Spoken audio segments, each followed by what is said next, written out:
What are your intentions Steven with Spielberg. Alright, slap.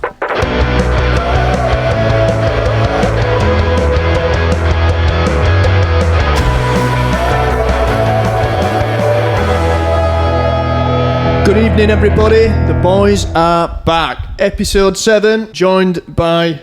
It's actually episode 6. We'll keep it rolling, keep it real on this channel. Episode 6, we are in Oxford, and on Wednesday, where will we be? Day off on Wednesday. Yeah, we will be at home. Yeah, we're in Oxford. Not too much to report about at the minute. We've only just got here. We had a bit of trouble parking up. First impressions, plenty to Plenty eat. of Turkish places. Yeah, there's plenty of vintage shops. Plenty of Green Kings. There's no spoons, which Luckily. we're happy about. You may be wondering why there is a chair in the middle. I'm not sure if it'll be in the title, but there will be a special guest at some point, so keep watching. Trent's got an invisible friend. Yeah. What we've been up to? So, we had a day off yesterday. I don't know what your two did. No, me and Brandon got Christmas trees. Which was very nice. Buy one, get one free. What did your two get up to? I fixed an electric vehicle charger. How exciting. It was actually. It was freezing. Boring. What did you do, Trent? No, I literally did nothing. I just chilled all day. I was too tired. Been quite Chill this time. Yeah, no, I was going to say tiring. It's not tiring. Yeah, you got dropped off at home over there. All right, yeah, fair enough. I did about 4 hours on Yeah, so we played Leeds on Saturday night. Drove from Leeds to back to Sheffield, then had to drive back to Leeds, and then, via Leeds, like home. And I was like, sound, basically. That's no fault of mine. No, it's not. It just is what it is. You park your car at HQ. Got to get it back. Got to get it back from HQ. Yeah. Oh, it's got a warning light on it. What else have we been up to? That Milton Keynes night out, there wasn't much to say from it, but... It's basically just a night in Spoons, wasn't it? That's exactly what it Yeah. was. So we're at this hotel in Milton Keynes, which we've stayed in a few times. Got a pool and a sauna and steam room and that. It's a nice hotel, but there's not really anything around it. I think we're there tonight, aren't we? Yeah, we're there tonight as well. Rest and recovery. You got your swim shorts this time? I've got my swim shorts. This time. I didn't go Greg on it. It was more than just a sock. You know, purple boxes. My blue boxes are now purple. Anyway, yeah, I nearly ended up in A&E the other week. Oh, yeah. What to do with me? Yeah, it was nearly a claim. Insert picture now. Fell over a box. Ooh. Got out the van. Went to get my suitcase. And somebody, when it was obviously pitch black, dark road, put a black merch box About a foot high. to the side of me. I got out and then just absolutely stacked it over it. And honestly, it still hurts now. Smashed my elbow, smashed my knee, smashed right off. Went over like a sack of... The funniest part, yeah, it literally went down like a sack of spuds. The funniest part, you had 2 empty beer bottles, and all I heard was crash of these beer bottles Flying everywhere. And I was saying it's like when Sonic gets hurt and his rings fly out of him. You just have empty beer bottles that fly out at you when you get hurt. I was being a good lad, and I was going to put them in the recycling. You were rushing. And I was really angry after that point. Oh yeah. Yeah. Who's put that away? I'm really hurt. Yeah, Dom was laughing his head off. Yeah. Look at that. Absolutely crying. Had a balloon-sized knee, which is now black and blue. But anyway. Help me, will you? Help me. Get us up. Get up, you girl. Christ, help me, will you? Get up, you girl. Can't remember what last run was. Well, we've had Bristol. Bristol were good. Yeah. Unreal gig, by the way. What did we do in Bristol? You all had a walk to music shop. I didn't. Yeah. Well, you needed a few bits, didn't you? Yeah. So we just took a 20-minute walk. Replacing things that have been misplaced. I just found a nice little pub and had a few Guinness in the afternoon. Yeah, more than a few. We found a nice pub that had a lot of different beers on. The ones that are on the board. You have to pick one. We were basically sick of drinking Moretti because that's all that's been on the rider. So I got a nice New England IPA called ZZ Hop. Kieran got lovely milk stout. and then What did he go for? I went for something that tastes exactly like Moretti. It probably was. Yeah, it actually probably was. And then you went to a pub and it was 2 for 1 Moretti. You just Yeah. can't get away from it. There were so many beers though in there. The way I'd describe it is you were a kid in a sweet shop. There were everything to pick from and you picked a flump. I definitely picked a flump. We picked a... yours smelt banging, looked good. Yeah, it was. Mine were creamy. Creamy flump. It's a proper old pub as well. It was on a street full of like really old pubs. Yeah, wasn't well, it? I think there's a been lot of down them in there Bristol. before. Though. Yeah. Last year we went down there. I don't know what it was called. It sounded like a Welsh name or something, didn't it? Yeah, It had like a double L. Good Then we went to another one next door that was underground. Yeah, Like, that was brilliant. Tunnels. But that gig went off. Up till that point, it was a definite highlight. And then, say, Leeds ended up topping it. Did it? Yeah. What'd you say? Yeah. Now we've got Oxford. Where we're tomorrow? Lincoln. Back home. Well, it's a day off, innit? And then... The Stockton, Manchester, and Birmingham, is it? Yeah. We've got, 10 left? I can't now. And then a Christmas gig in Lincoln, which you may have seen. And then that's it. That's a wrap. Year's done. I've got a good story. We played this venue obviously a few times over years, haven't we? Yeah. And this was the venue. Oh no, it weren't. It weren't. Bullingdon. Yeah. So down the road from the academy, there's a venue called the Bullingdon. Back in probably say 2015, 2016. Pre-first album, trying to... Yeah, basically pre-first album. There were all these record labels and stuff, like major ones, sniffing around like, come to see you. To come see us and check us out and basically feel like a showcase if they wanted to sign us or not. And it ended up being an absolute stinker. We were supporting Ordinary Boys. Oh, Preston. Yeah. How many people were there? Like, genuinely, there were nobody there. I think our Kieran had a cold. We're the best gig. There were quite a few big labels there. I think that's what made it even weirder in a way, because people in labels tend to know other labels, like everybody knows each other. And that basically was the crowd. Whereas usually, if a label's coming down to watch you, they're in probably a packed out show. Whereas it was the complete opposite. There was no one in gig, barring label people. So they probably just felt super awkward as well. Like, oh. Yeah, and we were supported. So it weren't even our own gig, so we didn't really get a fair shake at it, because if it were his own gig, it'd have been full of his own fans. But saying that, we probably didn't have any at that point. It weren't our gig, by the way. We're supporting the Ordinary Boys. Parrot. Parrot. After that gig, we were just so deflated. Can't have been a nice feeling. No, because we've been rafting for years and years. There were a big buzz around us. You don't know the music industry at all, but you kind of think, oh, is that a chance gone? But then we ended up playing somewhere in Brighton, Great Escape Festival, and we got signed by Corder Marshall, who's a legend. I forgot what it was called. The venue anyway, upstairs, and it was absolutely rammed. Basically says he trusts the hairs on his arm, and if they stand up, and he signed some big boys. He signed us, and we did 2 albums with BMG before we left and went independent. That's how we got to this point. Moral of the story is, you get more than one chance. Even if you do have a stinker. I don't know how we got on that thing, to be fair, but we were absolutely rammed. Well, that rammed that stopped people coming upstairs to come into venue. Speaking of rammed, how rammed were Leeds? Oh my god, yeah, I don't think you could get anyone else in there. They couldn't even get the people that should have been in there. Yeah. Me and Alex went down to merch and we couldn't even get into venue. No, yeah, I was there as well. I did feel sorry for quite a few people. Couldn't even get their head round the corner just to get a glimpse. Not even one glimpse all gig. Not a glimpse. Maybe saw it through someone's phone. But yeah, great gig. That's the only thing we did like that. It is annoying. You know, when they're oversold. Like, it's mint having a rammed gig. I think it's just the size of population. What are you trying to say? Careful. I take that back. Elaborate. 2,200 older people are going to take up a little bit more space than 2,200 17-year-olds. I went to a thingy gig in Spiral Carpet at Leadmill. Never seen that room as full. It was nuts. Basically, what you're saying is they're going to be middle-aged men, most of the... Who drink loads of pints. At the crowd. It's a fair observation. And they've probably got a bit of a beer belly, but there's no wrong with that. I'm bigger than I was when I was 17, 13. It's just natural. It's life. It's life. Ever expanding. The ever-expanding beer pig. Hey, I'm shifting it. From fridge.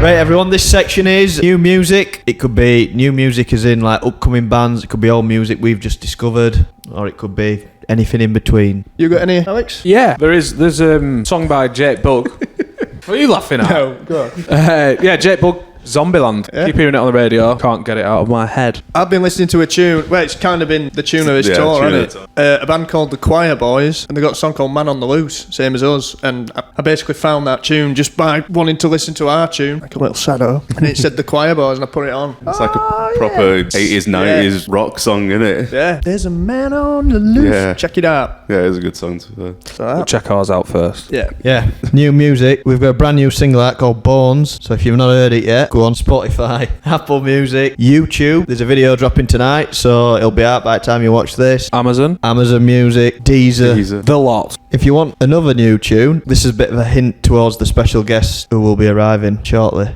A band called Seratones. They've got a new tune out called Whenever, so go and check that one out. Keep seeing this band name everywhere, so I decided to have a listen to them. Called Wonder Horse. They did release a new album earlier this year. There's a song off that called Rain, which I quite like. Their other stuff's quite good. I think they've only just come around recently. I've just seen them pop up randomly, and Yeah, definitely seeing them on festival lineups. so yeah, we'll go check them out. They're actually got quite a good sound to them. Would you look who it is? We're back, and as you can see, we've got his first ever special guest. Rick, thank you for joining us. Well, this is amazing, the first special guest. It's amazing. Thank you very much for having me, guys. And we're having fun, aren't we? Yeah, Yeah. absolutely class. So we find ourselves in Oxford on a Monday night, and it's dark and cold. But there you go. We'll make the most of what we've got, won't we? Yeah, we will. As you'll probably learn over the next 5-10 minutes, this is very thrown together, but we get through it. By the time it gets to Trent, he just chops it up anyway and he makes it look. Yeah. Good editor. I try. Yeah. Well, to be fair, it's a really good thing that you're doing. I've never thought of doing a podcast. I Shed 7 podcast. It's a good idea. Might have to nick it. Yeah, do it. Might have to nick it off you, and you can be our first special guest. Perfect. Turn the favour. So just basically got a bunch of questions. Get your opinions on stuff. First question is, how was your childhood growing up, and were you always like a musical kid or? Yeah, always been into music. I remember my dad used to have music on all the time at home or on long car journeys. There'd always be, I've got an older brother and a younger sister, so if we were going on long car journeys, there'd be 3 of us in the back, with each of us with headphones in, listening to different styles of music. Probably driving my mother up the wall, because she'd be sat in the front and all she could probably hear is coming out of earphones in the back of the car. But yeah, I've always been into that. Probably wanted to start singing when I was about 9 or 10. I've got memories of singing into a mirror in my bedroom with my hairbrush, swinging my hips. And then thankfully it seems to have kind of worked. Yeah. Because it's not often that you get to do something that you really love doing and be able to call it a job, you know, because it didn't feel like a job. What do you think you would be doing as a job if you weren't in the I'd band? probably be working in a library or something, but still doing this. I'm putting the books on the shelf. I'm sure some people probably do think I am like that at home. Just dancing everywhere. Yeah. Kids, breakfast. But it's not really like that, really. And I tell you, when you start doing these longer tours, the older I'm getting, the more my body's telling me, what are you doing with yourself? But you'll get there one day, boys. You're still really young, aren't you, you 4? Well, Trent's just turned 24 over there. 24. The day after, said his back went. My back's gone. Now, I'm interested in gigs in Northampton. Gigs in Northampton? Have you ever played a gig in Northampton? Yes. Yeah, we have. Have we played a venue called the Road Mender? Yeah, that rings a We bell. played that, didn't we? And who did you perform in front of at the Road Menders? Who were it? Can you remember? Roadmen, that's what I heard.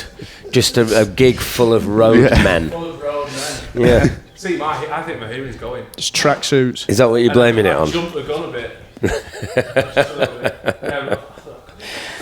Because I've never heard of it, the venue. Right, but you have played it? I've not, personally. Right, okay. So I think we have. So how did that conversation start? Because obviously we were talking about Northampton. Jesus Christ, you're just talking into mid-air. I thought we were only on 3. No. Right. Anyway. Take 2. Right, I started singing when I was about 9. He'll pick up. So where were it? We were on about Northampton. Yeah. And then... I think what we were saying is we're staying in Northampton as a stop-off to next gig. Ah, right, that's how that conversation started. And then Yeah. I must have asked if you ever played there. Yeah, we have played the Road Mender. You have played the Road Menders. Yeah, we have. But not That was you. it. I'd not. But I could have sworn that you said roadmen. Have you ever played the Roadmen? And he went, it's a bit Dicey. It's a bit dicey. And I went, yeah, it's full of them. Full of roadmen. And of course, if there's a dicey area, it's going to be full of roadmen, isn't it? Well, might be doing a lot of work on the road. That would make sense. Yeah, anyway. Different kind of course it did. I wonder, I mean, I don't know if Northampton's a town or a city. I imagine it'd be a town, wouldn't it? But I wonder if per ratio they've got more roadmen there than anywhere else.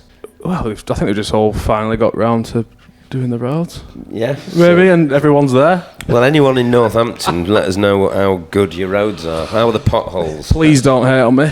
Yeah. I think it was in Newcastle. You made a bit of a joke about you'll still be going when you're 90, like Rolling Stones and stuff. Yeah. This is obviously the 30th year anniversary tour. How do you feel the music industry's changed from back when you first started to this point? Massively, and nearly on a weekly basis we're keeping up with how things have changed and how different things are.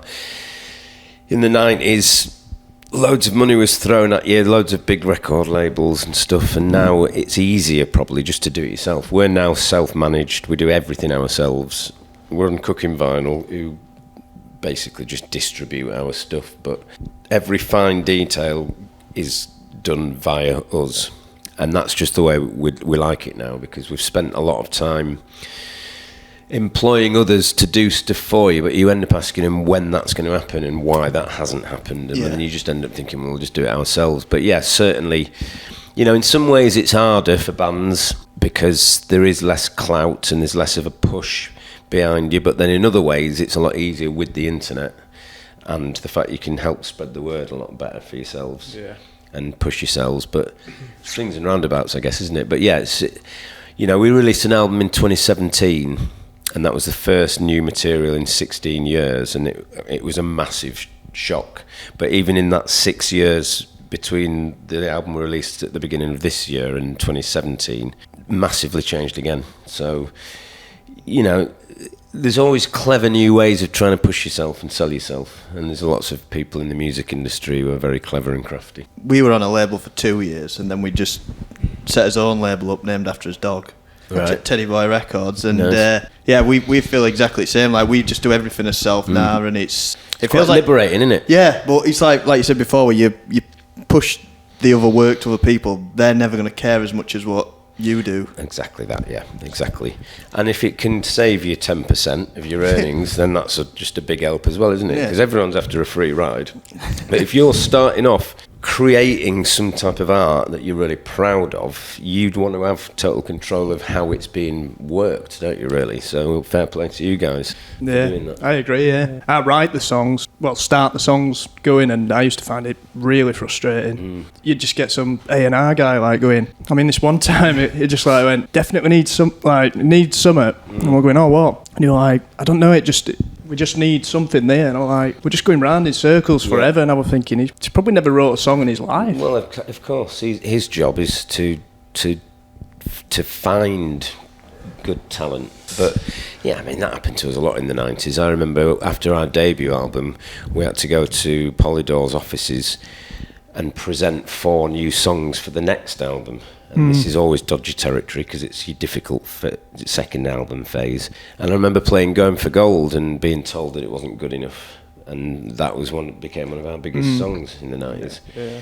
And then we had a song called Devil in Your Shoes, and that came out as a single in the late 90s.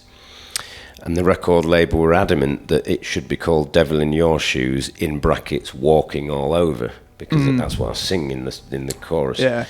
And I didn't, it's my song. I wrote those words, so I didn't want that in brackets. But no, it had to have brackets because you've got to get to the general public. Yeah. And it's like sometimes you do have to suffer for your art.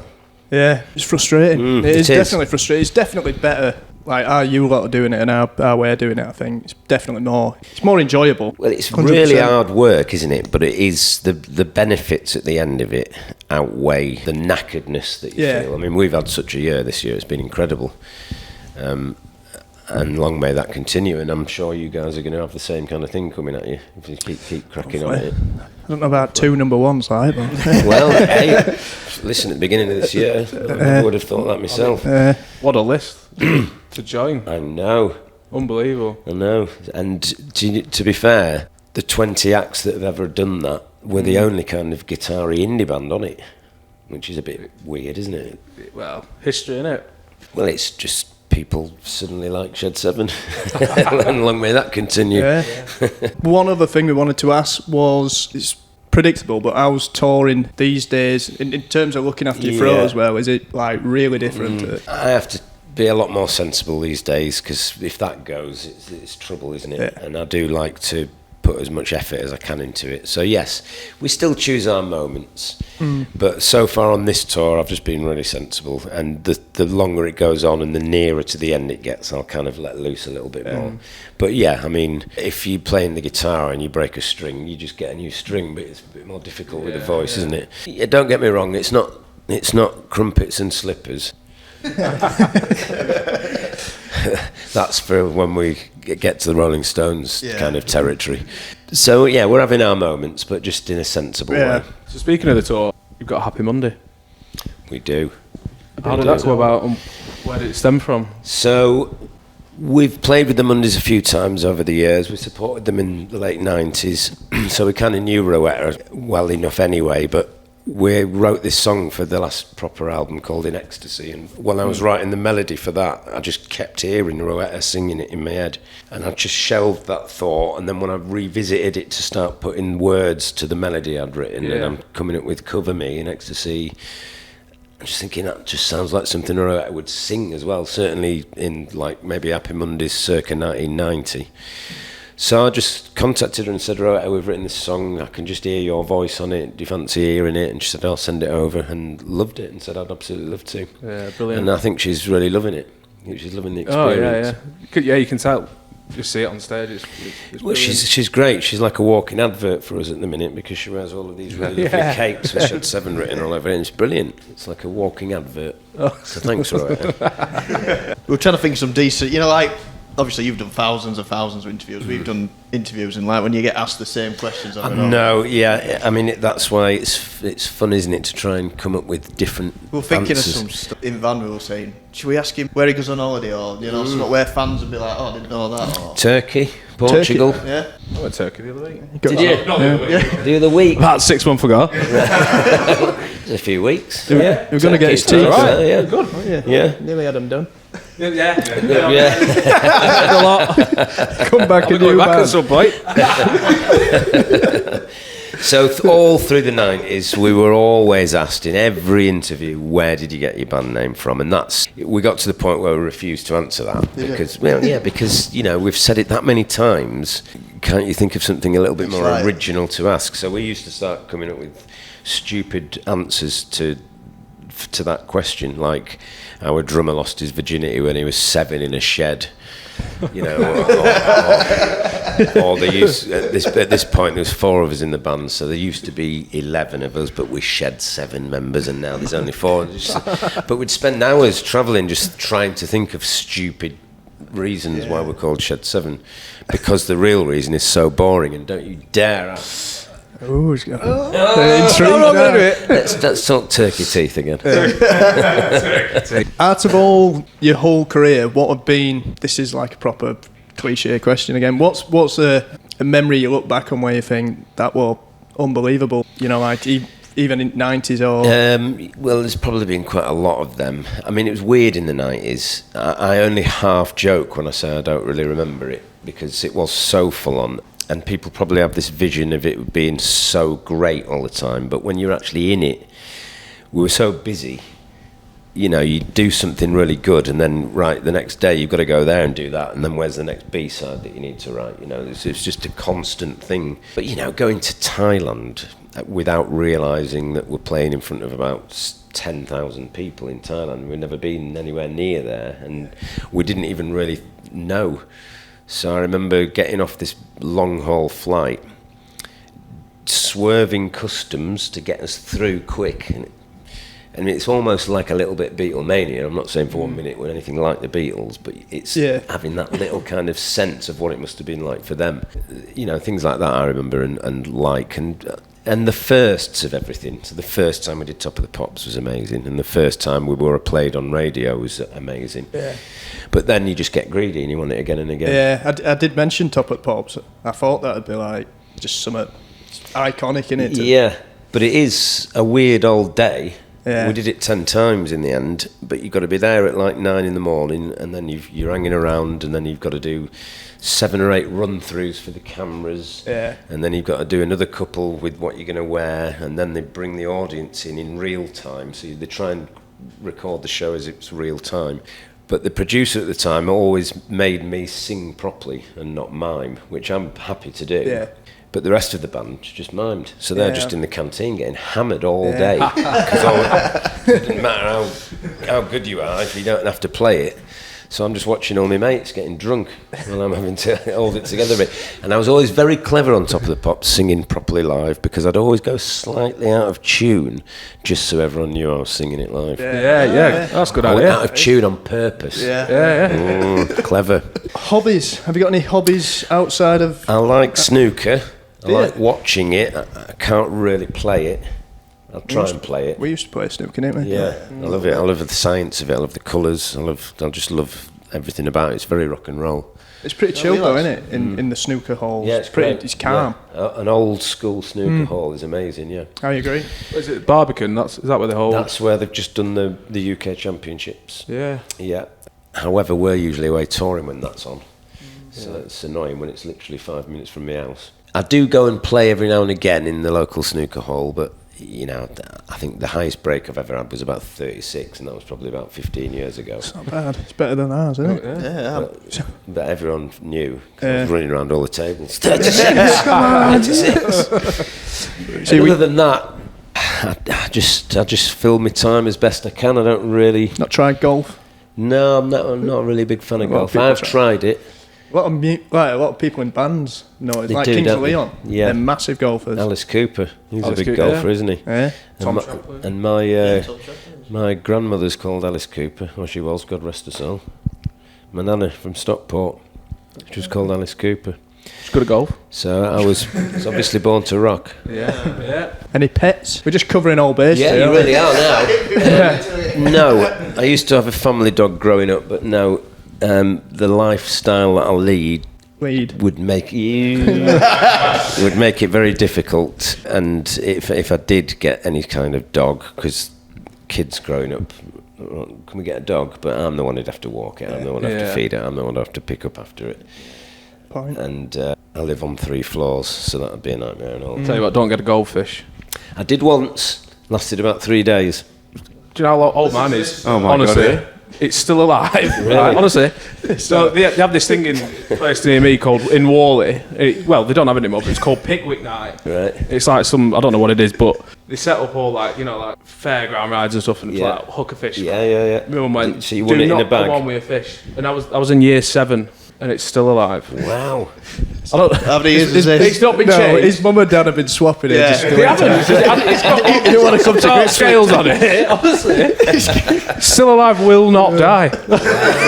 What, do you want it to die? No, Sounds like you're wishing it. absolutely It not. just will not die. No animal cruelty, but seriously. Well, no, it's, of course. No fancy filters, just Wow. Lancashire So tap what's water. it actually? What's it swimming around in? Just a little tank. So He's not bothered. Still alive. Still alive. And has it grown a lot? And how big was it when you got it? I've grown as well. But have you grown exponentially with the fish? So, well, the fish would be massive, wouldn't it? You're a big But apparently, if you do strapping flush lad. them, not that I am a flusher. Right. Well, if you wanted rid, that's the way to do it, isn't it? Yeah. Do you really want rid of your fish, or are you happy to still have Well, it? no, my mum and dad are looking after it now. Right. So I've moved out. Looking after it. But that's what I'm saying. If when your kids move out, you might end up looking after it. Right. That's the moral of the story. Right, okay. Don't get a goldfish. And are your mum and dad happy looking after your fish? Well, it's still alive. I know we've got past that point. We know it's still bloody alive. I think so. Right. What's it called? Dory. Dory. Classic. Yeah. Yeah. And what's the feeding procedure like? Feeding? Just one of those, the round blue Little tubs. fish, yeah. Stink. Yeah. And your mum and dad do that? I think it's more my dad, but... Right. Well, fair play to your Yeah. dad, because Legend. it's because he's keeping that fish alive for his son. It is. Yeah. And you go around visiting, still alive! Still alive. Bloody hell. Oh, Dory. You started this asking about pets. I know, sorry. So you'd be a dog man over a cat man? Yeah, definitely. He's a cat man. Right. See, I grew up with a dog as a family pet, so I'm used to dogs, and also cats just come and go as they please, don't Exactly. they? Yeah, we keep saying this. Good. Cats are... It depends what kind of cat, but I'm not going to argue that. So would you like it if you had a partner who just came and went as they pleased and just came when they were hungry and said, feed me? No. No. Well, I'm not saying... They don't just do that. Well, it's a cat's nature, and people love cats. That's fair enough, and I understand that, but it's not really for me. It's for you, so... Yeah, exactly. Yeah, we're not knocking you. No, we're not works. catist. Day's ruined. Got a gig to do, yeah. So how are you enjoying this tour? Are you enjoying it? Loving it, yeah. Fantastic. Yeah. I quite like what is it, like 2 on, day off? It's pretty... Yeah. It's relentless, isn't it? But it's very important to have the 2 and then a day. Yeah. And then the 3, because by the end of the 3rd, it's just knackering. So the mindset, right, we've got 2 in a row now, Oxford and then Lincoln, and then there's another day off. It's just for your sanity, is good. No, I like it. I actually like how relentless it is, to be fair. Yeah. It gets you into it, I feel like. Yeah. You start playing better as a band. When I looked at the poster and that, you don't realise until you look, and it goes in calendar, and then it's like every Sunday and every Wednesday. Yeah, that's right, yeah. Which is quite clever, isn't it? Yeah. So we can all get home and watch Heartbeat on a Sunday. That's it. Yeah. You love it, don't you? Super Sunday. Big fan of that. Right, we'll not keep you... We've practically done, to be fair. Food. What's your favourite type of Practically cuisine? done, to be fair. Food. Massive one. Very Yorkshire. Yeah? Pie, gravy, mash. Solid. Solid. Solid. And that's what usually comes out the other end. Solids. I like a lot of different foods. I'm not a big fan of Chinese takeaways or anything like that, but I like a lot of different foods. What are you having tonight? I've just had some soup. Heinz tomato, because I'm not really very hungry, but if I don't eat about 3 hours before the show, I won't want to eat after it, and then I can go days without eating anything, which is a bit of a mistake. So sometimes if I'm not feeling that hungry, soup is like warm drink. Yeah. Are you a drinker? Yes, I do like a drink, yes. Are you lager, wine? I like wine, I like rum. Not a massive... I like rum. Yeah, rum's ace, innit? I think we're all sailors from the past, aren't we? Yeah. Yorkshire sailors. I'm not a massive fan of lager. Yeah, pirates, yeah. See, you are a massive fan of lager, aren't you? We call him the beer pig when he's on tour. He can drink an insane amount of liquid. Yeah. See, I used It's not to my do party trick. that. I used to do that, but it just gets a little bit boring and heavy. Yeah, I'm finding that. Yeah. At that point. Just figuring that out. Yeah, it does get samey. It does. I mean, if I was going out on a night out and I was out in pubs, I'd probably drink lager because I don't really sip, I gulp. So if I'm on the wine, I could probably go through quite a lot quite quickly, and that's a mistake as well. So you just got to pace yourselves, guys. I think that is where... Sorry to keep having a dig at you, Alex, but that is where he's going wrong. I think you actually just like the feeling of liquid going down because he's tried the old. Don't we all? he's tried the old. I'll stop drinking 10 cans of San Miguel and I'll drink gin and tonic. But just ends up drinking loads of gin and tonic. Yeah. So you're a bit of a gulper like me. Yeah. Then? Yeah. A fast drinker. Yeah. Yeah. Just enjoy. Yeah. Gulping. Yeah. And you get to the end game a lot quicker, though. That's a problem, you see, because everyone else can't keep up with you. And then it gets boring waiting. And then you're and then you're on the floor. Yeah. But you do learn. You do. You live and learn, don't you? You live and learn. You do. And then you live to see another day. You do. Well, let's hope so. Anyway, that's it. What a way to end that. Yes. Let's hope we all live to fight another day, eh? Another gig. Well, thanks for coming on, Rick. Thank you. No, thank you, guys. It's been ace having you on the tour with us so far. I hope you're really enjoying it. Yeah. What's tonight? Gig 13 or 23? 40. There's 10 more to do out of 23, yeah. It's been a blast. Yeah. Brilliant. Thank you. Thank you. Thank you, Rick. Well done, guys. I just want to say as well, Rick and all the Shed 7 boys are absolute. They've been top with us. Seen Rick myself going out to the security and that and offering him a cup of tea and that. So I think that's really important. yeah, he's a proper top bloke. So thank you. Thank you. Yeah, thank you. That's very kind. For all these signers out. Like, share, and subscribe. No, but really, thank you. And thanks for taking time to do this. No worries. Cheers, Rick. No worries.